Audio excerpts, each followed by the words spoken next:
Standing. All right. Hello, everybody, and welcome to this interview. I have a special guest today called Marcus Carlsson. He became rather famous in Sweden as a critic of the Swedish model of how to handle the coronavirus, with a bit of a different model that is more used in other countries. So, Marcus, would you like to introduce yourself? Yes, hello everyone. I'm a mathematician working here at the Lund University. Um, yeah, and that's it. And beyond that, that's who I am. Yeah. So, how did you get this idea to talk about the coronavirus? Well, it started out with me being angry, with them not being clear at all, or my grandmom not receiving information about this deadly virus. She's clearly in the risk group. So I called her up. That was Saturday, I think 2 weeks ago, or time has been crazy recently, but I kind of lost track of it. But anyway, this was before the Swedish government or the Public Health Institute came up with any recommendations of all people to even be cautious. And I knew this virus was killing a lot of people already in Italy, and I don't call my grandmom all the time. And I called her up and asked her what she had done. She had been out shopping, she had Yeah. been in a cafe, and she had been playing with her grandson. And I was just completely shocked. How is it possible that she was completely unaware of this danger? And then, yeah, that's how it all started. I see. So you did it from a worry about your family, but why exactly did you want to talk about this for media itself? Because one thing is just being curious about why she's not talking, but one thing is, presenting it to other people. Yes, this is true. But okay, so Lund University is a very international workplace, right? And I had several colleagues who were very upset about the situation, especially some Italian colleagues.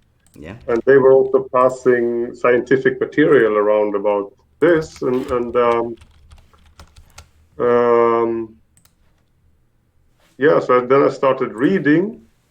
And once I had read a bit, it was clear to me. I mean, by that time, the old were not given a clear warning, and I got this simple model in my lap, and I looked at it and I said, okay, this is something I could explain easily, and I also draw the conclusion myself that we got to isolate the old people here, otherwise this is not going to go fine. And Yeah. since that information was not like out at the time, I said, well, you just try to be a good human citizen. And if I think something, I have an important message, then since I did this backway documentary, I had this dormant YouTube channel. I say said to myself, that's a good means of getting this message out so I can save a few more lives than just my grandmom. And can you explain this model then? You said Sweden has a model. What type of model is this that Sweden has that would be different from? I don't know. I was sent that was passed on. There was an email that came from a scientist at Georgia Tech, Ah, which is a very respectable school in the US, and it's a very simple model. I mean, it's not a model that anyone actually uses. But so I'm not an epidemiologist, and the point of my YouTube videos is not to get into the details of what is right and what is wrong, because that's outside of what I know. The point of my videos is to explain to the broader public in simple ways, how such a thing like, what means herd immunity, because from a natural point, an intuitive point of view, if you have exponential growth, you should pretty soon hit the whole population, right? yeah, So I just definitely. wanted to explain, because it was a bit of an aha experience for myself when I read it, and I said, okay, oh yeah, that's how it started. I explained it to my student in class. Yeah. I took 15 minutes off from class time. I said, hey, I'm going to explain you something I just understood myself today, and it's interesting. And then once I done that, I figured, okay, if I do this on camera, then I can put it up on my YouTube channel and see if somebody else wants to listen to it. And it did get traction. There was someone Yeah, said, the first one, not so much. There was the second one that became the big hit, so to speak. and it a Guardian article that talked about your model as well, if I'm correct. Right. So again, I don't have a model at all. So the first one, so all more advanced models usually depend on simpler ones. So if you just Yeah. understand the simpler one as a I don't know what's the English word, as an aperture, usually the simplest model is good enough. As the guy from Georgia Tech pointed out, so little of this virus, so we might as well just use this model. But this is not the model that I use in any way to predict or anything like No, that. yeah, So but I you're, think, you're just talking about, yeah, as yeah, this. exactly. And so, what was your question again? The Guardian, it's someone said that they cited your video. In what way did they cite it? Yeah, well, that came about. I mean, I had so that first video. I started then looking a bit for information because I was getting questions back and so on. So I was sitting there with this report from Imperial College Yeah. in my lap, and I had read a bit of it. So I knew there was these two. Well, I mean, that's what these scientists write, right? There are two strategies, as clearly stated. There's no question about it: mitigation, suppression. And then I was watching the news, and I see this Anders Tegnell get a question about the paper, and he says, "Well, these two are the same thing." Yeah. And then I say, "Whoa, this is not, even if I'm not in his field, I'm a scientist. This is not the correct way to answer the question, because he's kind of using then the reporter knows nothing of it, so he has to just say, okay, I thought it was two things, but you Yeah. say it's Yeah. one thing. But that's not the way to answer. You can say, the model is wrong, I question, or I think they've drawn the wrong conclusions because of this or this fact. But he just said, no, it's just one. And that I found a bit offensive, especially since a lot of people are going to die here now. I say to myself, it's not, for me, it was not nice that we are kind of, I mean, I'm not saying that the decisions taken are not with the best of the public in mind, but they are certainly taken above our heads.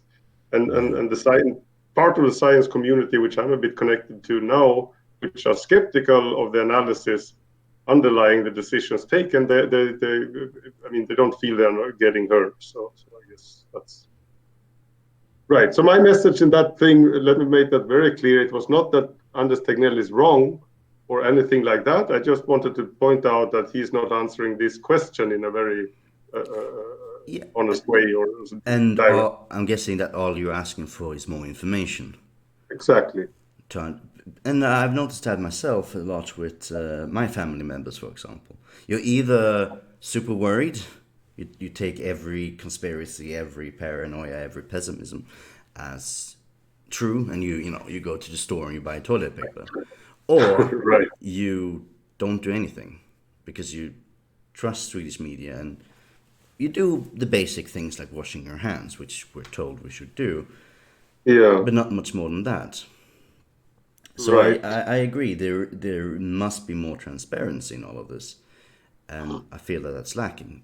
But do you think over time that the transparency will come? No, I think that point would have, or I think it already has come, but I'm a bit skeptical to the way it came because, okay, so for when I did that video, uh, okay, whatever I say is just information that I have. So, Of course. it's not a full-time job. I cannot verify. Since I know this is being recorded, I just want to put this disclaimer here. Like, there could be information I have, which is not exactly how it happened. But this is what I knew from the contacts I have, which are very high up in the academic, with fine titles studying epidemiology and stuff, is that the models that the Public Health Institute were using at the time when I made that video, they were not revealed, and then we made this petition. I don't know if you heard about that. No. Very heavy names in Karolinska Institute. They wrote an open letter for Sweden to change the strategy, and that was signed by Oh. 2,000 other researchers. Have you heard about that one? No, I have not. Anyway, so we did that. That was last weekend, and it was sent. And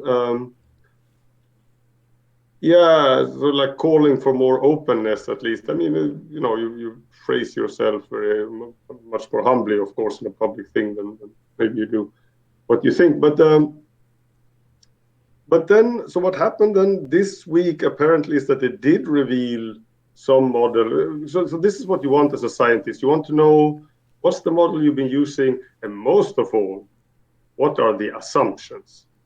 Yes. Okay, this is a key thing.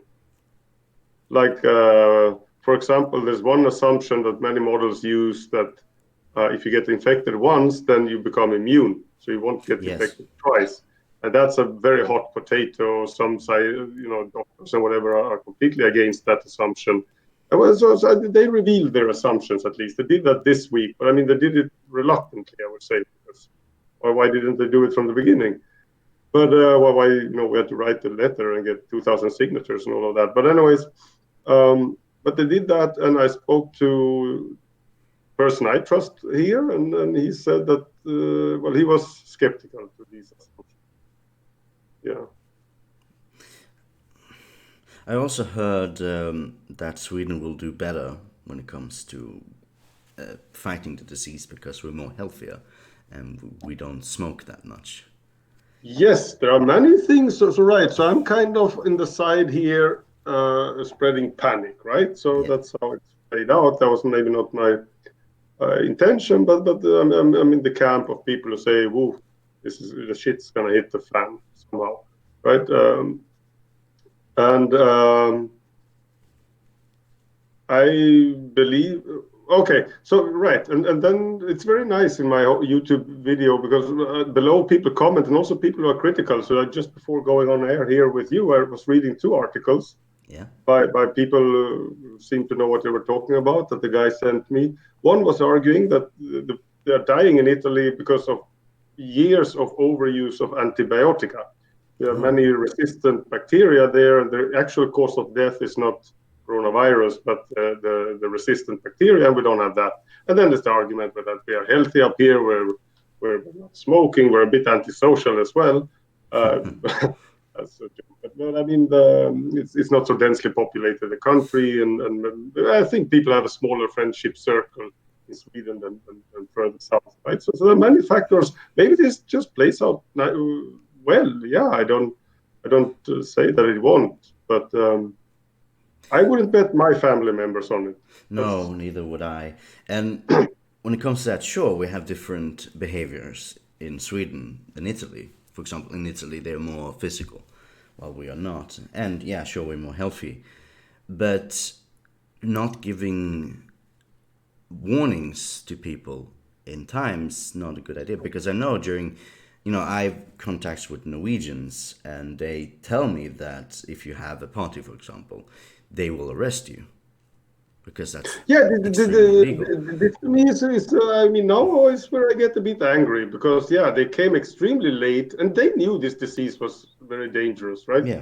And they knew that it had gotten a foothold in Sweden, and there was no information leaked to the all. And now they have gone out with, but I asked my grandmom the other day, did you get a letter sent in the mail? Did you get any sort of like information Yeah. sheet that there's a deadly disease coming? She said no. So the only information she had is from me looking at the news. Yeah, But even in television. the news so I think it was Sunday, Stefan Löfven went out and said, okay, now all guys, you should stay home. But that wasn't the top news. So if you have a short attention span and you listen to this vignette, they will tell what they're going to talk about. It wasn't even mentioned there. So many old people, I'm sure, missed that message. I mean, so they were clearly not very concerned about getting the message out. It was more like, okay, now we have said it, so our hands are free. Whatever. Yeah, and You know, being like living in the city as well, I've noticed so many people are outside, even though there's warning, especially old people. Quite much of them are outside. yeah, but also, so then my grandma, she got an invitation to the dentist, Yeah. and then I said, "Grandma, don't go to the dentist." And then she called him up and said she doesn't want to go. She's 85, and he tried to rebook her in April. Dude, that's even worse. I mean, that's going to be in the middle of the epidemic. Okay, so the dentist is not on the government control, so you cannot really blame the government or the authorities or blah, blah, blah. But for sure, I mean, if in other countries they can do complete lockdown, in Sweden, it should be possible to, from a governmental point of view or authority, to send out a letter saying that we strongly recommend that all health providers do not take patients above 70 unless it's very necessary. Because, if she gets a letter saying that she has to go to the dental care, she will go. That, yeah. Yeah. And that could be a deadly journey. She has to be on the bus. And then, most of all, sitting in a stupid dental chair. I mean, how many patients were there before her? And this virus is known for lying on surfaces where you can pick it up by just touching those surfaces. I mean, those dental chairs would be a death trap, right? Yeah. I didn't. To be honest, while even searching on the internet, I am not fully sure how this virus spreads. No, nobody knows really for sure. Yeah. So, as you say, if it's on surfaces, that's But that's something I've heard from many places now, that like doorknobs, handrails, blah blah blah, are surfaces that I mean, I read that from many different sources. So I think that's pretty well accepted by now that can happen. Well, I mean, it might be accepted for people who are internet savvy, like who goes on different news articles and read. But again, if you don't consume internet, then you don't know. Exactly. Right. So I just want to say, criticisms of Sweden has been coming in now recently from different media. Again, Norway, for example, have yesterday written an article calling the Swedish, jokingly, calling the Swedish model very Swedish, meaning non-confrontational, confrontational. Right. Do you think these types of articles will change Swedish outlook? And maybe the model in the end of the day? No, I don't think so, because I mean, with the international media coverage that there was last weekend, that I had a small part in with that publication that got picked up by The Guardian. Yeah. I mean, that was a heavy headline, right? Sweden playing Russian roulette. Yeah. That was a heavy headline. The Guardian were the first, and that kind of set off a chain reaction. And then more and more media outlets picked up on the story. And so you had that coinciding accidentally, I think, with this petition from Karolinska Institutet, where they openly ask, plead. I don't know exactly what was the text, but there were 8 professors at the Karolinska Institutet were saying that the current path is bad, and basically asking for restrictions or whatever, or to take a path more similar to other countries, right? So these two things coincided. So first you have a letter from inside academia, the hospitals, blah, blah, blah, heavy names, professors questioning, and then you have the whole world questioning. And these guys, what did they do? They didn't move a millimeter. So if they didn't move then, they're not going to move at all. Oh. So what do you think can move them? Nothing. Oof. That is... I mean, it's almost late for moving anyway, so... Yeah, that's true. There's this Tom Britton. I think he has no idea what... But that's me. I mean, Tom Britton is a statistician at Stockholm University. The media sometimes quote him. But with the extreme limited amount of testing, I find it very hard to believe that any scientist can make some sort of prediction with some accuracy. So I would call this more guessing. But of course, it's an educated guess. If you work in statistics with applications in epidemiology, his guess is better than mine. So his guess was 500,000 infected with a doubling time of 3 days, which means that we're hitting the what's called the peak generation, or when you have the most infected very soon. And then this other source I have, so to speak, or person I speak with. I don't like giving out names. No, you don't have to. You shouldn't. You don't have to. So let's just call him the reliable source. Yeah. He was estimating in peak generation to early May. So there's a discrepancy there, but it's pretty soon in time anyway. But then you have to understand that there's a big delay from when is the peak generation and when is the peak, um, when you see it, because the time from infection to death is so the average is about 3 weeks, I think. Oof. So yeah, we will see the outcome in before end of May. We will know who was right And and who was wrong. and you think that will be the peak, and it won't go above that? No. Well, I mean, if it's if Tom Britton is right, and right. So now it's let so loose in society. So I mean, soon we're reaching this what's called herd immunity. So as I explained in my first YouTube video, by the time you reach around 70% of the population, Yeah. you don't need to listen to my video if you want to. This guy Tom Britton has his own video on it.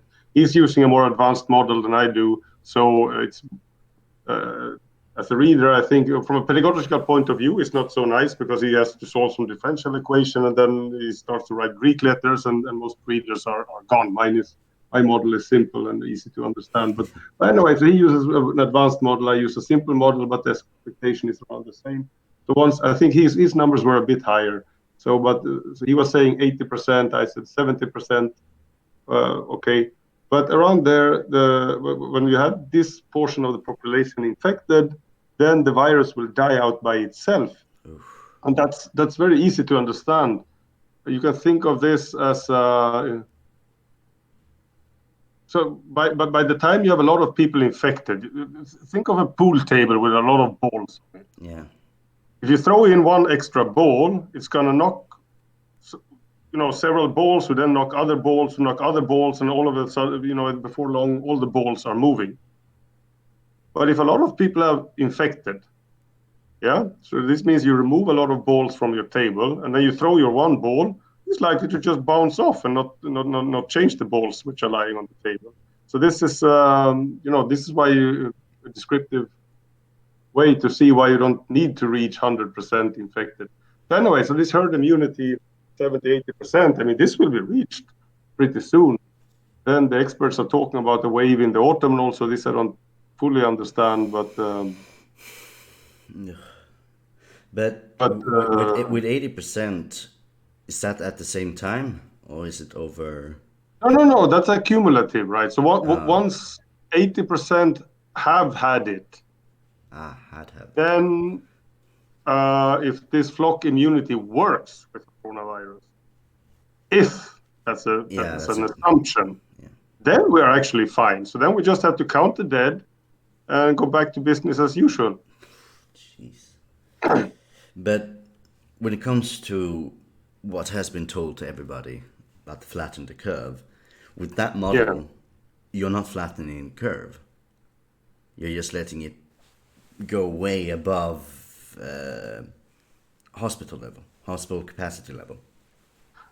Right now, we're letting it go. Yes, I mean, this is anyone's guess. I'm an amateur, so I should not make any strong statements. No. But given how fast it spreads in other countries, despite severe restrictions, despite even lockdowns and so on, and the damn thing still spreads. I mean, with the Sweden soft approach, meet less than 500 people, I find it very hard to believe that we are not gonna hit maximum capacity. I would be very surprised at least, but yeah, let's see. The Folkhälsomyndigheten could have a more advanced model than me, or some piece of information that I lack. Yeah, we But just have to wait I and don't see. get the equation to add up.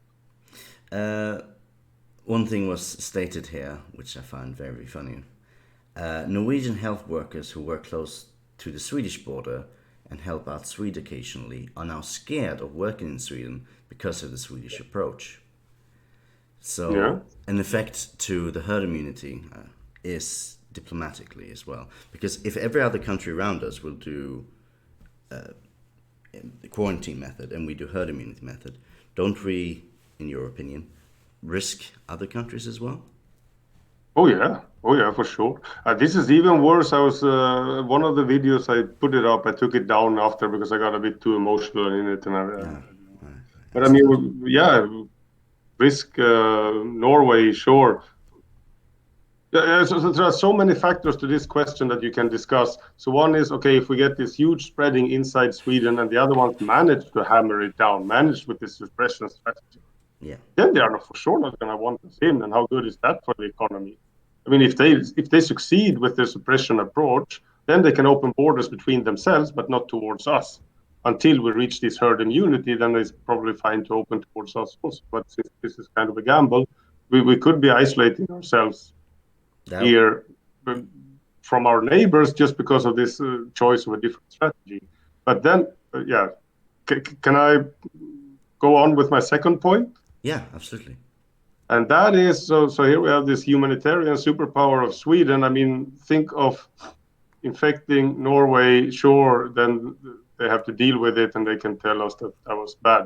But we have flights. I mean, when the disease was already here, they knew it was here. We had charter flights going down to Gambia. Now, how ethical is that? Not very ethical at all. Not very ethical at all. Yeah. Because what are they gonna do when the shit hits the fan? Are they gonna get help from us? Don't think so. That is true. Oh, There has been, statements that heat will hinder the virus's spread. That's why yeah, we let's need, pray to God that that's a true statement. yeah, because that would mean it won't spread as much in Africa. Hmm. And so far, we haven't seen a big spread, but there is viruses in Africa. Yes, but this is a gamble. It's too early to say anything about Yeah, that because first, Africa is less connected. Yeah, so between Japan and Sweden and US, there are flights every day with hundreds and hundreds of people who go in and out. So you will have, a fast spreading. But to Africa, there are some tourist flights go down. There's a regular flight every now and then, once a week to Dakar, maybe from whatever. So the disease will trickle down there, but at a slower rate. And then, of course, these guys don't have at all the medical capacity to test. So, yeah. so we simply have no idea of how much they have down there. But um, I just quickly, I have a lot of connections with Chile, Yeah. and they are in summer now, or at least the summer is over, but it's very hot. And Chile has I mean, it spreads a lot there. Ah, I So, see. so that kind of works against the heat theory. Phew, phew. That's bad news. Yes. You got a question here as well. Do you think the weather in Sweden, because we talked about the weather in Africa, hindered the spread? Which, So now you're asking questions which are beyond my. yeah, but Yeah. if we just talk theory, I know. There's a few questions here that I'm not gonna ask because I know they're beyond you. Yeah. But I'm just because we talked about weather, so I can talk about this one as well. I think, Yeah. Yeah. Do you want to finish the question? I can answer it as best as I can. yeah, but I just to tell it as well. I do think because the weather has been very nice in Sweden, and I think that's a bad thing because then people go outside. So, but what's your opinion? Yeah, you mean these sunny days we've been having for the last 2 2 weeks weeks. or so? Yeah. Yeah. Yeah, that will for sure speed up the this Process. curve that we try to flatten out or whatever they call it. Um, But and then if summer, I mean, so yeah, then you have to speak to an epidemiologist. So apparently viruses um, go away in the summer and come back in the autumn. Okay, so there's something with heat and viruses, but then again, this is a completely new virus, and yes. it's been around on the planet for 3 months. We know very little about it, and if that's, I'm just trying to apply the simple ingredients of logic and some basic common sense here to make up my own conclusions instead of just passively consuming.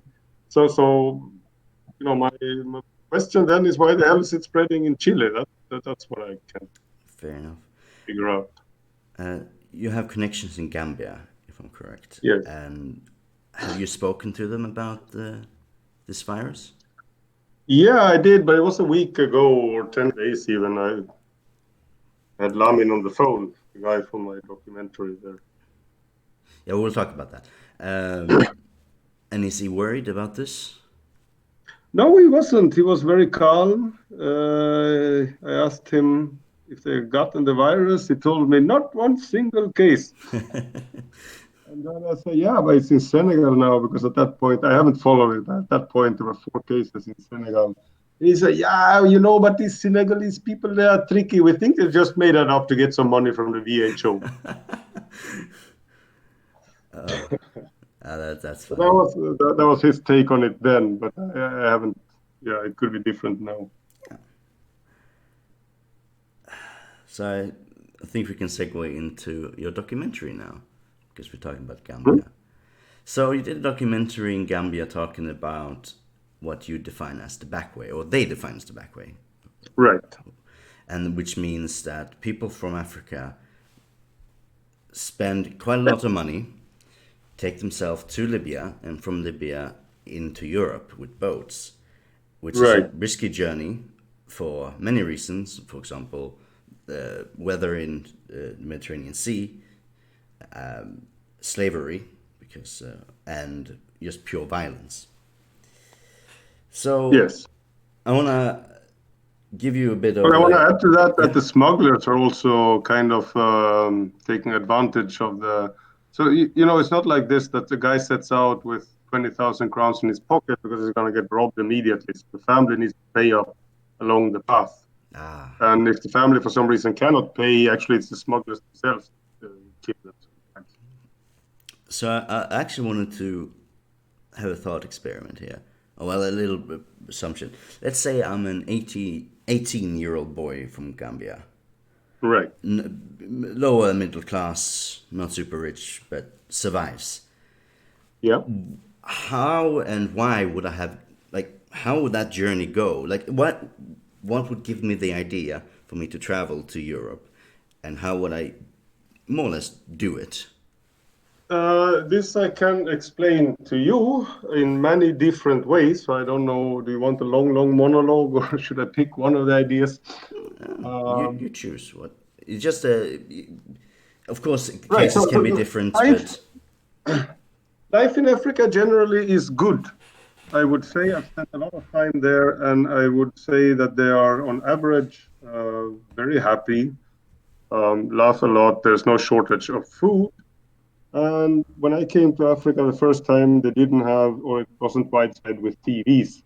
And my analysis of it start with that for Africa, TV was a disaster because first of all, it killed kind of the community life in this what they call compound, where they would maybe sit around and tell stories, whatever. yep, And it was a place with this TV, and in the TV they saw images of Hawaii and whatever our movies, yes, and then it slowly occurred to them that screw, like damn, we're on the wrong side of this planet. And then with the tourism industry, people started to marry and move to Europe and blah, blah, blah. And then they came back, and most of them here in Europe have really shitty lives, right? yeah, So 3 months, but in Europe, even with a shitty life, you can collect money which are completely out of reach in Africa. So the 3 months they go back, they spend that money. So I mean, put yourself in this situation yourself. So you and a friend, you go through high school together.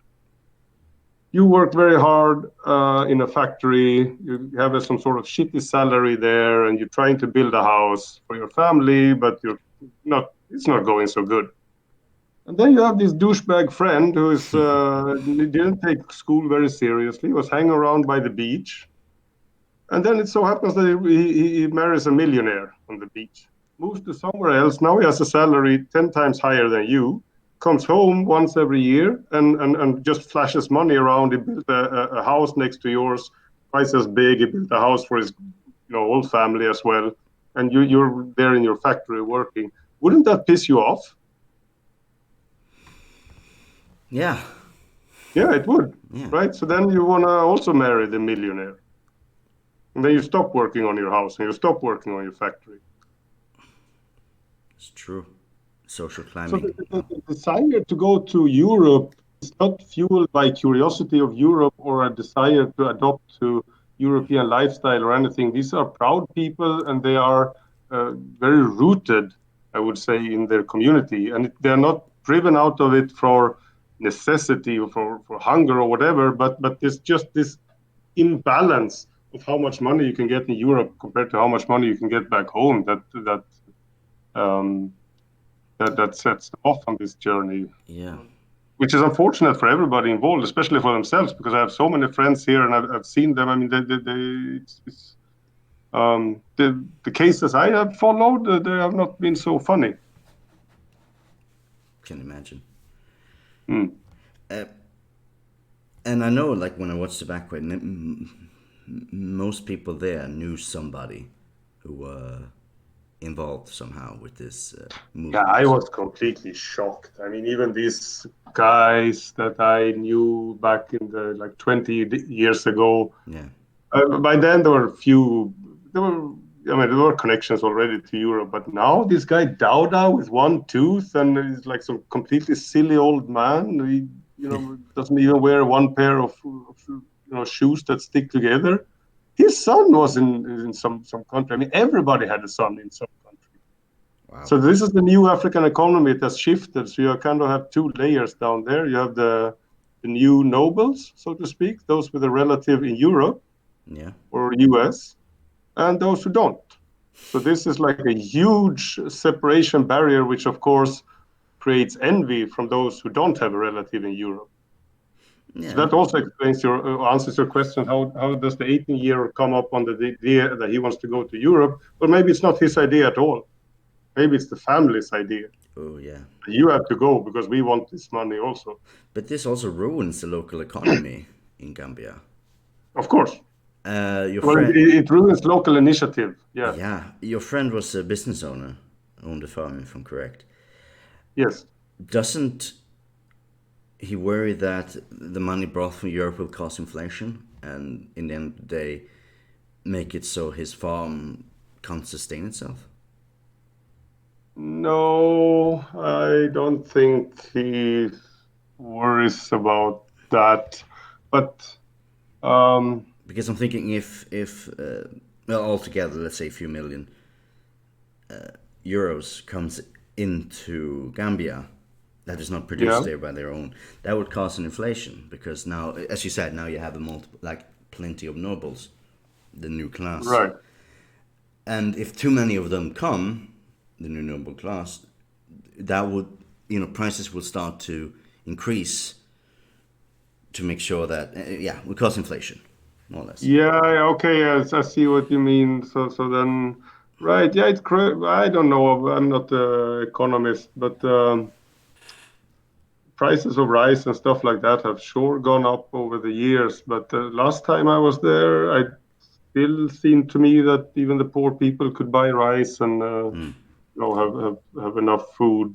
But Um, you mentioned this a little bit in your documentary as well when you talked about starting a farm and how hard it is to start a farm because of subsidies from Europe. yeah. No, that's another problem. So money being shipped in. I think everybody in Gambia thinks that's good. Money comes, euros come. It's good for them. Then they can buy things and so on. So the money being sent is appreciated. Um, I don't think it's good because it provides a new economical model where everything is based on having somebody in Europe Yeah, rather than doing local initiative. So in that sense, it's bad, but there's a cash flow into the country, and locals are not worried about that. But subsidized products competing with local farmers, now that is something I don't really like these Dutch eggs I'm yeah, having as an example. That is for sure. And every time I go there, there's more of these products also. So now they had oranges from Spain. They have their own oranges, but the Spanish ones are of course much nicer because they've been modified and refined over the years. Actually, I don't like their oranges they have there because they're full of these small, what do you call it, nuclei. But well, anyways, so that's a negative trend I see. yeah. And I understand it. It's that's a problem for many African nations, if I'm correct. Same issue with like East Africa. A lot Yeah, I of, don't know anything about that, but no, I would assume it's the same. yeah, it's sadly the same. In Uh, fact, yeah, right. Yeah. no, Go ahead. go ahead, go ahead. No, I was just gonna say I met some East Africans who had seen my documentary, and they were saying that, dude, you nailed the spot here. It's exactly the same mechanism that you describe in Gambia that we see in our home country. I think that guy was from Uganda, but in particular one I spoke. And I spoke to one guy in Colombia. I was there, and we discussed this, and he said, "Yeah, this is what he could recognize the pattern and adapt it to a South American." Um, he says the same thing here. That's why our guys leave for the US. Yes. And do you think Europe has any involvement in this creation of this backway on the Oh, research? I think we're the motor of it. So I mean, here is so. What do you have here? You have people. Let's call them refugees. Um, and then you have people in Europe who wants to be kind and help them. Yeah, so you have a person Yeah. who needs something, and then you help him, and it's a beautiful story. It's very nice. The person who helps, he feels very good about himself, and so on. But you have to ask yourself, what is here the hen, and what is the egg? Is that actually a metaphor in English, or is it just Swedish? But I mean, what's the cause and what's the effect? Yeah. So most people take it at face value and say, okay, here's this guy. He showed up at my front door. He wants help, so I'm going to help him. So then the cause is the guy showed up, and the effect is I'm being a nice person and I'm helping him. And my analysis is that it's exactly the reverse. So because we're being so nice, the guy shows up at the door because he knows this already. And the nicer we are, the more people show up at the door. And this is the problem then for the African, from the African perspective that my friend was kind of clearly Yeah, we were talking about that, yes. talking. So yeah, I think Europe has a huge role in here, and I think so yeah, that's if I want to boil down that documentary to one message, it's this. And what to do with it, I don't know, but I think everybody based the analysis that I hear in like the public debate about this. They base the analysis on this simple idea that yeah, there are the refugees, and how should we help them? So they don't think about this like reverse loop, and I think if you have a wrong assumption for an analysis, that analysis is bullshit. So my point with that documentary was just to put out that the assumption used is wrong. Then, well, how to do the analysis? That's of what's best to do. That's a completely different question. Yeah. And I don't think we're gonna go into politics, so let's No. avoid let's avoid that. But what? So you I'm just thinking here. You came to Gambia when you were like rather young, and you got this Yes. idea because you saw it, like you saw the trend in Gambia. Like, how long has this been going on for? Oh, forever. I mean, since I was there, so it. Those days, I mean, I was even involved in. I mean, as soon as you show up there as a white guy, Yeah, uh, the locals want to use you as a ticket out, right? I Now see. I became good friend with this guy Lamin, and we after a while they kind of accepted that I come around, and they know there were not any tickets, but I know, yeah. But already by then it had started. So yeah, I was anyways involved in getting one or two over here. I was very young. You're idealistic when you're young. You want to help and blah, blah, blah. And I thought I was doing a good thing. And in retrospective, I can say that that was a catastrophic thing to do. Especially, I mean, there's a lot of, I mean, these are two not funny stories at all.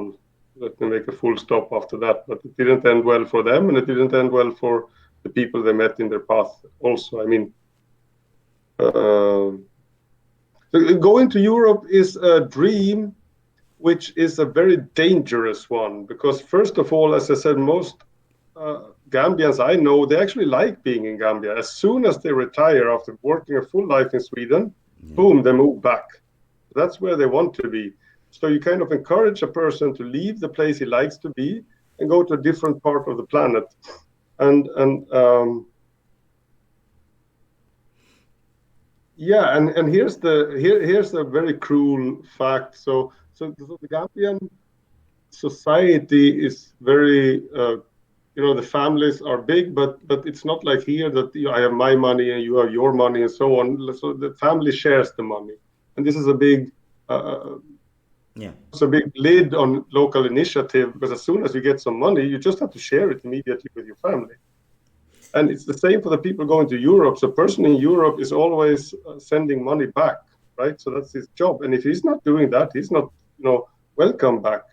So once a person has set his foot in Europe, he's kind of in a trap, because then he's in a place that maybe he doesn't like, or he has to live in some sort of barracks or whatever uh, state give them, depending on which country it is. And he's not getting his papers, blah blah blah. Years go, he's doing nothing. Yeah. But what happens if he then goes back? Then he comes back with no money. Probably the family already invested some money in sending the guy, and they're simply not going to believe that he just failed. So they're going to think that he has money, Ah, yeah. but he doesn't want to share it with us. Is there So now any? the friends you had, the family you had before you left, they're not going Ah, to be your friends and family when you're back if you come empty-handed. so is there honor culture then? That if you don't succeed, you are worthless to the family. No, no, no. It's not honor culture. It's just the suspicion that you're hiding money from the family, and then Okay, okay. you're not. No, no, no. These are very civilized people in that way. I mean, there's no. It's not that there's physical harm whatsoever. It's just you're socially not welcome, and that's so. Then you're rootless. I see. You're not welcome really in Europe, and you're not really welcome where you came from either. So it was a loss So how does this situation. where do these people end up later, if they end up in loss? Uh, well, so most of the time, what's because that's another thing, like the virus, which has a kind of an exponential growth, right? So the Yeah. more people that came here, the more neighbors see how much money is being shipped back. So then they send their more and more kids, right? So during the 90s and early 2000s, at least, it was still kind of okay. They would just hang along forever, right? And usually they would come up with some reason for getting asylum, and they just, you know, of course they're connected, so they pick one reason that's the most popular at the moment. And then, but even if that doesn't work out, it doesn't matter so much, because as long as you can hang around and move around in society, you have the chance of somebody wanting to marry you. Ah, This, I would say, is the key than hope that they have. So as long as they are here, they have much higher chances of marrying someone as just being one of many walking around on the beach in Gambia. So some people wait 1 year, some people wait 10 years, but sooner or later, you win. Your chance comes, and somebody will say, "Okay, I marry you," and then you stay. I see. But now, of course, with the increased numbers through this back way after Libya collapsed, this is getting harder and harder and harder, right? Because there's simply more and more and more of Yeah. Africans, and they're not so exotic any longer, and they're not so blah blah Yeah, blah. and xenophobia is increasing, and you won't. Yeah. Right. So this door is closing more and more, and um, what I've seen happening also.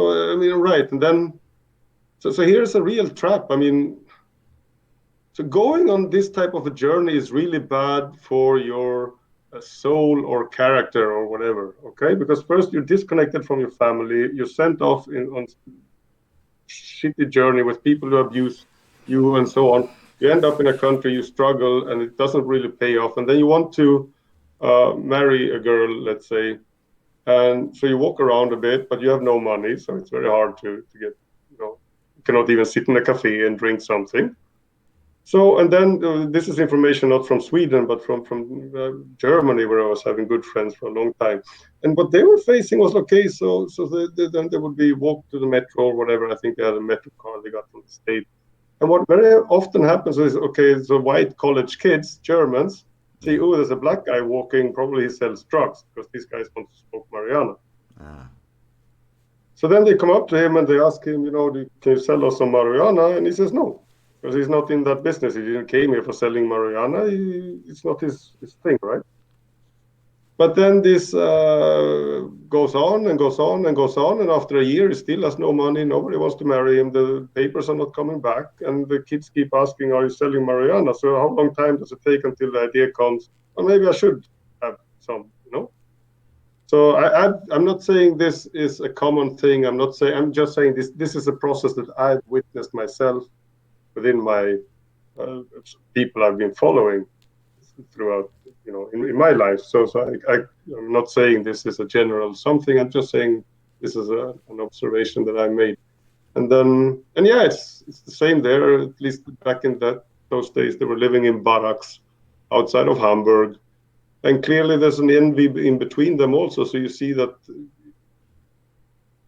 the person who will be selling drugs, maybe having the bed next to you, is doing much better than what you are, and you have this pressure from home to start sending money. I mean, it's extremely hard to resist, right? So a person who was initially a very, very nice, respectable person in the Gambia before he set out on this journey gradually gets like beaten down, I would say. Yeah. So that's why, yeah. So now they sent 6,000 of them back last year. Lami was commenting on this when I spoke to him half a year ago or so, and his point, what he was saying, so they deported 6,000 Gambians, and they were not really welcome back from the reasons I explained. Yeah. And they didn't want to go back also. And Lami said, well, they're roaming the streets here like stray dogs. They're causing a lot of problems. So these are people who now are not really apt for Gambian lifestyle either, right? So they've gotten used to different levels of violence. They've seen a lot of shit and blah, blah, blah.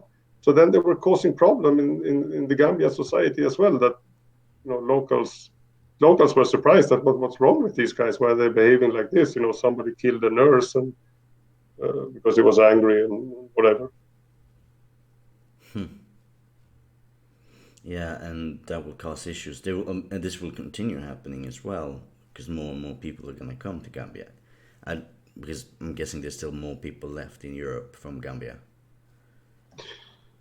Well, it's hard to predict. I mean, no, I didn't follow it recently. After after I did that movie, there was certainly a big drop in the numbers going. I think for a number of reasons, the smugglers were getting more and more ruthless. Italy got this guy Salvini, he closed the border, Yep. so that discourages them. And then I think more and more reports it slowly started to, even for them, the community down there started to understand that maybe, this is not what it used to be. Because people were really struggling here in Europe. I mean, Yeah. To make a living.